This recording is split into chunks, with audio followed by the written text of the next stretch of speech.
Quoi? Ben, j'ai le droit, Maître Wu, je m'appelle. Je m'appelle Maître Wu. Mais je démarre la vidéo. Je ne sais pas qui est le plus con dans l'histoire. Quelle histoire?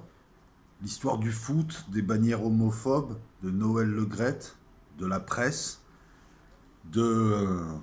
Ah, c'est vrai, c'est un festival de conneries, en fait. J'y viens. C'est un questionnement, hein. C'est un avis, hein. T'es pas obligé d'avoir mon avis, mais c'est un questionnement un petit peu... L'histoire, elle est simple, hein, depuis quelques années, mais surtout depuis peu, là, beaucoup d'instances, beaucoup d'associations qui luttent contre l'homophobie, notamment, et puis les instances du football, les instances étatiques, veulent un petit peu faire le ménage. Il n'y a aucun jugement, je vais essayer d'être le plus net possible pour présenter les faits. Veulent faire le ménage, parce que c'est le terme qu'elles utilisent, dans le monde du football, et veulent éradiquer toutes les bannières homophobes ou dites homophobes. Dans le monde du football, pour ceux qui ne connaissent pas, hein, parce que c'est ça aussi le relativisme. C'est le relativisme, c'est quand je suis en soirée avec les copains, je peux montrer mon cul. Quand je suis au bureau, non. Quand je parle au bureau avec des gens, je fais attention à ce que je dis, parce que je suis en fonction, donc je dois être concentré, voilà. Et si je suis avec les copains, je fais ce que je veux. Mais tu peux pas utiliser l'une pour préjuger de l'autre. Tu vois ce que je veux dire? Dans le monde du football, ça chambre beaucoup, ça fait rigoler, et tout le monde est au deuxième degré, parce que tout le monde sait que l'autre fait ça juste pour piquer. Lorsque au Parc des Princes, tu as une banderole chômeur, pédophile, consanguin, bienvenue chez les ch'tis, faite par les supporters du Parc des Princes du Paris Saint-Germain, faite pour piquer les supporters lensois savent que c'est juste pour piquer, il y a un deuxième degré. Là, le problème, c'est les gens qui sont extérieurs au football et qui veulent absolument que tous les gens qui regardent le foot, qui sont supporters, c'est con de penser que tous les supporters de football sont idiots, c'est des clichés à la con. C'est toi qui as envie de voir ça en regardant. Je veux dire, supporters de football, t'en as dans toutes les couches sociales, etc., etc. Ça a son importance. C'est des gens qui sont un peu plus fins que tu le penses. C'est toi qui es pas fin, qui est premier degré, qui est procureur, qui fait la brigade de la surveillance de la bouche. Donc, dans ce monde-là, effectivement, il y a des banderoles qui sont utilisées. Genre, vous êtes tous des encus, hein, bon, des ondulés. On utilise des termes qui font référence à l'orientation sexuelle, donc à l'homosexualité. Mais dans la plupart des cas, ces termes sont utilisés sans cette connotation. Quand je dis à quelqu'un espèce d'ondulé, je ne pense pas du tout à l'homosexualité, je ne suis pas homophobe, j'en ai rien à foutre de tout ça. En fait, c'est ma manière à moi de lui dire espèce de gros connard. Hein, tu vois? Voilà. Et donc les personnes qui jugent ça, elles le savent, ou elles font semblant de ne pas le savoir, elles sont premier degré. Je pense que le supporter de football est un peu plus intelligent. Après, tu vas me dire, il n'est pas intelligent parce qu'il chambre, mais il fait ce qu'il veut. Je veux dire, à un moment donné, il faut arrêter d'être con aussi, de croire que ils sont cons parce qu'ils ont fait ça. Voilà. Parce que déjà le terme supporter de football, je te dis, ça regroupe tout. Chacun a envie de. C'est un peu comme la ville de Marseille. Il y a des gens, ils sont jamais venus ici, ils connaissent pas, mais ils sont bourrés de clichés, ils veulent pas en sortir. Là, c'est pareil. Pour toi, c'est forcément un hooligan, soit un abruti aviné. Non, non, t'as des maths sup, maths spé supporters. T'as des gens qui s'impliquent hein, dans leur club, de manière bénévole ou semi-bénévole, mais très souvent bénévole. T'as des gens qui font les déplacements, tout ça, ça se respecte aussi. Hein, Donc oui, il y a des banderoles dans le football, il y en a plein, euh, qui utilisent des termes. Si on ne te le dit pas, tu dis mais c'est quoi ces homophobes, ils sont cons ces gens, pourquoi ils font ça, tout ça et tout. Mais en fait, eux, ils ne pensent pas à ça, c'est juste pour piquer l'autre, ils utilisent des trucs. Jusque-là, on est d'accord, je t'explique un petit peu. Je veux dire, quand tu es supporter de foot, tu ne peux qu'aller dans mon sens. Parce que t'en as rien à foutre. Tu veux voir un match de foot, tu veux piquer les supporters d'en face, c'est le jeu. Il y a un deuxième et un troisième degré, etc. Bon, des fois, ça va loin aussi. Hein. Il y a des gens qui se battent et tout. Je dis pas que c'est bon. Ben, voilà, c'est la vie. C'est la vie, ça chiffonne, c'est la vraie vie aussi. Hein. À un moment donné aussi, il faut. Hein, c'est pas le monde magique de Candy. Mais, maintenant, il y a aussi une interrogation à faire, que chacun peut se faire. Alors, je vais Si tu veux, là, tu vas te dire, mais le loco, il est en train de dire, ouais, mais c'est pas grave, c'est juste, ils ont mis ondulé, PD, machin et tout, mais c'est pas grave et tout et tout. Mais le loco, si on met arabe à la place, ou black, ou blanc, est-ce que tu serais aussi ouvert? Est-ce que tu serais aussi deuxième degré? Parce qu'il y a un questionnement qui est intéressant. Le questionnement, c'est quoi le plus important? C'est ce que je pense dire ou comment c'est perçu? Il n'y a pas de réponse hein, unique. Tout dépend. Quand par exemple tu dis des choses et tu sais que de bonne foi en face, ça cause du tort, ça gêne, ça énerve, ça agace, ça blesse, ça touche. Est-ce que toi-même, tu n'as pas envie de faire un effort sur toi? Et de te dire peut-être que les banderoles qu'on met, bah, peut-être qu'il y a des gens, ouais, ça les touche. Peut-être que finalement, l'évolution, c'est aussi de se dire, ouais, attends, je pense sur moi, il y a des termes que j'utilise pas, ou que j'utilise plus. Même si avant je ne les utilisais pas contre ces gens, là, ils le prennent pour eux, ça les touche, peut-être qu'il y a un effort à faire, peut-être qu'il y a une autre manière de piquer, peut-être qu'il y a une autre manière de faire de l'humour. Tu vois, si je mets arabe à la place, tu changes, ça te touche. Fais-le pour toi, tu mets le terme que tu as envie qui te touche le plus, et là, tu te dis, les boys, ouais, deuxième degré peut-être, mais... Donc les cons, c'est la presse qui explique pas ça, qui te présente le monde du foot comme des beaufs, alors que les beaufs, c'est la presse finalement, parce qu'ils racontent des lieux communs, des trucs faciles, quoi, du prêt-à-penser. Il faut exprès de pas comprendre aussi ce qu'est le monde du football, le monde du supporter. C'est comme ça, on ne te demande pas d'aimer, on te demande de comprendre. Un type intelligent, il comprend, donc il n'y a plus de problème. Là, je vais pas dire ceux qui sont cons, mais enfin, parmi les supporters, pensez aussi peut-être que, voilà, ça touche des gens. Hein. Et il faut faire évoluer les mentalités. Moi, je connais des gens, par exemple, ils font plein de blagues sur les Arabes, mais ils sont lourds. Puis au bout d'un moment, tu dis, c'est bon, ferme ta gueule, c'est bon. Tu sais plus trop, c'est ambigu. Parce que ça te touche. Alors que lui, il n'a pas l'impression. Il balance du truc comme ça. Mais ça te touche. C'est exactement la même chose. Donc les supporters, je dirais pas ce qu'ils sont cons. Par contre, Noël Le Graët est très con parce que Noël Le Graët, alors en ce moment, ce qui se passe, c'est qu'avec les instances du football, en ce moment, dès qu'il y a des banderoles ou des chants homophobes, là, ça a commencé là, mais je crois que déjà l'an dernier, ça se faisait, mais là, ça s'est vraiment concrétisé. L'arbitre arrête le match. Je crois qu'il y a d'abord un appel du speaker, ensuite l'arbitre arrête, et à la troisième fois, il arrête le match définitivement. Donc tu as des gens, des clubs qui disent ouais mais attends c'est peut-être pas mes supporters, c'est peut-être les supporters d'en face qui viennent nous couler, etc., etc. Mais le club est responsable dans son enceinte, c'est à lui de faire le ménage. C'est ce que répond la Ligue. Donc là il y a un arbitre qui a courageusement, moi je trouve que c'est très bien, qui a arrêté l'un des matchs pour faire enlever des banderoles. Et on a assisté ensuite à une prise de conscience et il y a eu d'autres arrêts. Et là tu as Noël Le Graët qui est le patron du football français. La fédération, il me semble, hein, pas de la Ligue, parce que tu as la fédération qui regroupe l'ensemble du football français amateur et la Ligue qui s'occupe de l'aspect professionnel. Donc les clubs de Ligue 1, Ligue 2 et éventuellement peut-être certains clubs de troisième, je vais le dire troisième division, je ne sais pas comment on dit maintenant, de national. Certains. Si jamais tu es un des deux, tu descends, je crois que pendant un an, tu gardes ton statut de professionnel à condition de... Bref, c'est pas le débat. Noël Le Graët, donc représente la Fédération française, et lui, donc, il trouve qu'il y a trop... qu'on arrête trop les matchs. Jusque-là, ça peut se comprendre. Et il te dit, ouais, mais là, moi, je suis pas pour qu'on arrête les matchs, faut comprendre le football. Ça, bon. Lui, il pense à son business avant tout. Il dit, ouais, j'en ai rien à foutre, en fait, de Marlène Schiappa, tout ça et tout. Il n'a pas tort. Hein. Mais c'est là où il est un peu con, c'est quand on lui dit, mais s'il y a des banderoles racistes, des cris de singe, des trucs comme ça, là, il dit, là, j'arrête, par contre. Là, il est con parce qu'en fait, il fait une discrimination. Ça le fait chier qu'on arrête les matchs pour des banderoles homophobes. Parce que dans sa tête, c'est pas un mauvais bougre, hein, Noël Le Graët. C'est que dans sa tête, c'est pas homophobe. Parce que les supporters, quand ils disent ça, c'est... Mais il tient pas compte aussi du fait que ça peut toucher et blesser des gens.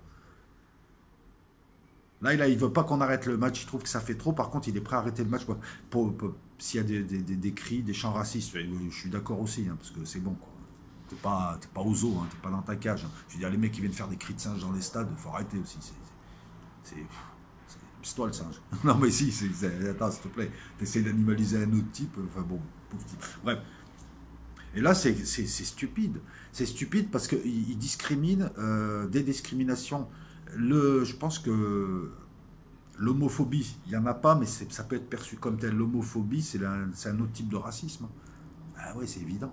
C'est le rejet de l'autre pour parce qu'il n'est pas comme nous, il n'est pas fait comme nous, il n'est pas normal, il vient d'ailleurs, machin. Mais c'est exactement pareil que le racisme contre une couleur de peau, contre une religion, etc. Donc quand Noël Le Graët, il te dit j'arrête pas le match pour ça, mais j'arrête pour là, il fait de la discrimination et c'est stupide. En gros, il te montre ses priorités. Je vais arrêter pour s'il y a des trucs racistes, parce que quand même dans le football, il y a beaucoup d'arabes et de blacks, et c'est mon business. Si, c'est un peu ça aussi. Par contre, les homos, on s'en fout, parce que de toute façon, ils jouent pas au foot. Et puis en plus, les banderoles, elles nous font toutes rire et on pense pas aux homos. Ce qui est vrai, je te promets, il faut des banderoles comme ça. Et je pense, ben là, Noël de Grette n'est pas homophobe, mais c'est un peu con. Donc je sais pas qui est le plus con dans le débat. Et encore une fois, on va essayer de décoller un peu, parce que là, on a parlé du fait, des personnes, pour essayer d'en tirer un petit peu une leçon, en tout cas, une opinion valable. Mais on va décoller du fait. C'est bizarre en France, comme c'est de la faute de la presse uniquement, comme les débats sont traités finalement. Parce que finalement, là, on va passer à côté de l'essentiel, ça va être la polémique Noël Le Graët. La bonne question, c'est à savoir euh, jusqu'où je peux déconner et avoir une liberté d'expression sans forcément toucher l'autre. S'il est réellement touché, je ne te parle pas de la brigade de la surveillance de la bouche, je ne te parle pas de ces associations qui prétendent représenter tout le monde, je te parle de monsieur, madame, tout le monde. Dans le football, je pense qu'il y a des gens qui sont homo. Forcément, c'est mathématique, je veux dire. Donc, partant de là, peut-être que si... Déjà, le débat, c'est toujours pareil avec ces associations. Nous, on aimerait bien avoir le véritable avis alors moi, je ne vous demande pas en commentaire si t'es homo, mais moi ça, non, je s'en fous de l'orientation sexuelle ici, c'est pas ça. Ton avis m'intéresse, mais je m'en fous de ton orientation sexuelle. Mais la première des questions, c'est de savoir ce qu'en pensent réellement les homos, dans leur globalité. Alors, je sais pas comment on pourrait faire un sondage, un truc, mais il y a peut-être des capteurs de tendance hors circuit les associations parce qu'il est pote avec le ministre. Déjà savoir ce qu'ils en pensent. C'est eux les premiers concernés. Parce que ces associations-là, elles font peut-être du bon boulot, hein, mais je ne sais pas ce qu'elles font, je ne m'y intéresse pas. Mais non, mais ce que je veux dire, c'est qu'elles sont là aussi. C'est pas juste des associations de gauche qui font chier les gens. Elles font sûrement un boulot important et je pense qu'il y a du boulot parce qu'il faut sensibiliser les gens et faire évoluer les mentalités. Mais il y a peut-être moyen de savoir ce que veulent réellement la population concernée, dans un premier temps. Peut-être aussi que de part et d'autre, essayer de comprendre l'autre. Et partant de là, le problème est solutionné. Mais la question, la bonne question, c'est à partir de quand je peux m'amuser à sortir des conneries si... Arrête. Attends, je me retiens là depuis 10 minutes de ne pas sortir de conneries. Pourquoi? Parce que voilà, parce que si je dis des conneries, moi c'est pour rigoler. C'est pour piquer, comme le gars, il pourrait dire, si t'es homo, tu peux me piquer sur ma gueule, sur, voilà, et tout. Mais en même temps, voilà, tu te dis, ouais, jusqu'à où? Et en fait, on est dans plein relativisme parce que tu peux pas tout dire, tu peux pas utiliser différentes manières de le dire. Pourquoi je m'embrouille comme ça? Bon, en gros, c'est bon, si je veux faire des conneries avec des gens, même s'ils sont homo, vaut mieux que je les connaisse et qu'ils savent qu'on est en train. Vaut mieux faire des conneries en soirée avec les gens, raconter des blagues avec des gens. Ah ouais, la morale, elle est simple. Vaut mieux que tu fasses le con en soirée avec des gens que tu connais, si tu connais, je sais plus, je m'en fous. Et faire attention avec les gens que tu connais pas. Voilà, je pense que c'est ça finalement la morale. Et après, ça va donner un monde où tu surveilles tes propos, où tu n'oses plus déconner, mais bon, voilà. Je sais pas, elle est où la limite, putain. Elle est là le truc, il est là. Et, il est où le point d'équilibre entre j'ai envie de déconner, je peux dire ce que je veux, et en même temps j'ai pas envie de blesser des gens ou passer pour un gros con d'homophobe. Qui définit la limite? L'époque? La bien-pensance de l'époque? Qui fait la norme? Enfin l'une des normes? Nous-mêmes? Les gens concernés? Je sais pas, posez-vous la question, hein, c'est pas forcément des questions qui doivent amener une réponse, hein. Je pense qu'elles doivent amener une réflexion sur chacun. Voilà, et puis pour ceux que ça, si ça peut aider, je te dis, remplace le mot homo par le mot qui te touche le plus, arabe, blanc, je sais pas, pour voir tes réactions. Et après, tu te dis, ouais, est-ce que toi, tu serais capable, par exemple, de voir des affiches dans les stades attends, je suis en train de chercher une connerie sur une banderole. Ouais, des affiches qui font toujours référence aux Arabes. Alors que dans la tête des gars, c'est pour déconner, c'est le cliché de l'arabe machin, ou l'arabe en 404, ou l'arabe, je sais pas, du golf, tout ça. Lui, il s'en fout, il rigole, c'est juste pour déconner, quoi. Et tout. Mais toi, est-ce que tu supporterais? À un moment, tu dirais, mais c'est qui ces connards? Même c'est des gros racistes. Tu vois, c'est ça le débat, il est là. Et comme en plus on communique pas trop, j'ai l'impression, en 2019, entre nous, les gens, on a plutôt tendance à prendre des postures et à attaquer l'autre et à juger. Tous, hein, moi le premier. Euh, ouais, il y a un débat. De toute façon, c'est simple, hein. Imposer une norme et une bien-pensance aux gens, ça donne ce genre de conneries. Et en même temps, de l'autre côté aussi, il ne faut pas non plus retomber dans des travers et qu'une partie de la population, sous prétexte que j'ai envie de dire que je dis ce que je veux, j'ai pas envie de toucher une partie de la population aussi, une histoire d'intelligence. Moi personnellement, si j'étais dans ces clubs-là, ouais, je ne ferais pas de banderole avec des références à l'orientation sexuelle des gens, parce que je sais que je ne serais pas compris, et je m'autodisciplinerai, et ça ne me dérange pas de m'autodiscipliner. Voilà, parce que je ferai cette réflexion. Est-ce que si ça s'adresse à moi, est-ce que je supporterai? Non, ça m'agacerait au bout d'un moment. Je trouverais ça lourd, je trouverais ça chiant. Et voilà. Et puis, voilà, et puis il y a un effort. Je sais pas, l'évolution, c'est pas forcément être plus grand, plus intelligent, courir plus vite. C'est aussi. Ouais, il faut qu'on puisse s'exprimer librement, mais après, il faut aussi s'adapter à l'époque, et puis faut évoluer, voilà, faut évoluer. Peut-être que, je sais pas, si on analyse notre langage, peut-être que nous avons des tournures de langage qui se rattachent toujours au jugement ou à certaines choses, je sais pas si on analyse, et peut-être qu'il faudrait mieux que notre manière d'envisager le langage parte sur d'autres bases, je sais pas, une meilleure communication, une meilleure. Ouais, et voilà, j'ai envie de dire, entre ce que tu penses, ce que tu vas dire, il y a déjà une perte. Entre ce que tu vas dire et ce que tu dis, comment tu l'exprimes, il y a encore une autre perte. Entre ce que tu as dit, qui est sorti, et ce qui est arrivé à l'autre, ce qu'il a perçu, il y a de la perte. Et entre ce qu'il a perçu, ce qu'il a compris, il y a de la perte. C'est dur la communication, mine de rien. Il y a beaucoup de déperditions, hein. Voilà pourquoi moi, tu vois, je radote dans mes vidéos, parce qu'il y a beaucoup de déperditions, hein. Voilà, posez-vous la question, voilà, petit sujet de société. Je vous ai mis aussi les trois films, enfin les trois films, trois vidéos cubes, hein. Euh, je pense que la prochaine fois, je ferai des. En même temps, non. Ben, le problème de ces vidéos, c'est que 3h40 en tout, d'affilée.